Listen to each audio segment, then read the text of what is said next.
చరిత్రలో తారగా వెలిగిన మహారాణిని, గణపతి దేవుని గారాల ముద్దు పెట్టని రాణి రుద్రమ్మదేవిని.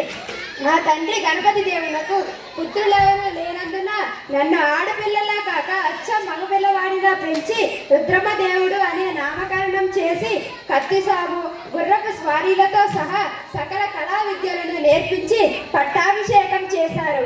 సింహాసనంపై ఒక స్త్రీ కూర్చుంటే ఓర్చుకోలేని నీచులు, నికృష్టులు అయిన కేంద్ర సామంతులు నోదయాలను కలిసి ఏకమై కుట్రలు, కుతంత్రాలు, పన్ను తిరుగుబాట్లు లేవదీస్తే నా భుజశక్తితో, దీప్తితో అన్నిటినీ సమర్థవంతంగా అణిచివేసి తెలుగు జాతిని అంతా ఏకం చేసి తెలుగు జాతిని అంతా ఏకం చేసి దక్షిణ పదంలో సుసార సామ్రాజ్య స్థాపించిన వీర రాణిమణిని, రాణి రుద్రమ్మదేవిని. నా ఓరుగల్లు రాజ్యంపై కన్నేసి 8 లక్షల మంది సైన్యాన్ని ఎదుర్కొన్న దేవగిరి యాదవరాజు మహాదేవుణ్ణి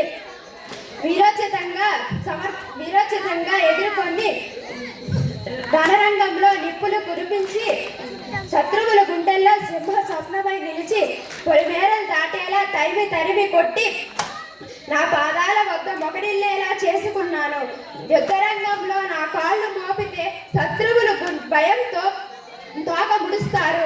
నా నేల గర్జన నింటే వారి ప్రాణాలు పైనే పోతాయి. నా పరిపాలనా కాలంలో అన్ని రంగాలలో సమగ్ర అభివృద్ధి సాధించి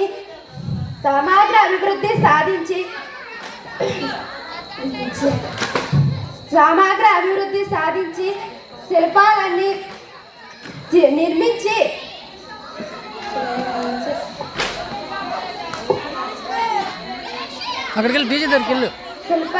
నిర్మించి గోపురాలుగా పేరు ప్రఖ్యాతలను సాధించి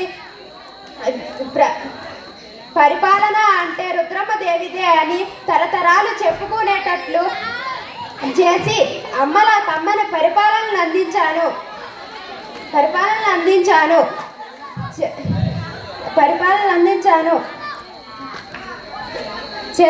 ఒక పక్క పౌరుష పరాక్రమాలకు, మరో పక్క ప్రేమ ఆప్యాయతలకు పేరు నిలిపి అమరామర కీర్తిని సాధించి తెలుగు తల్లి ముద్దు బిడ్డలుగా వెలుగుతామా? జై తెలుగు తల్లి, జై తెలుగు తల్లి, జై తెలుగు తల్లి. సూపర్.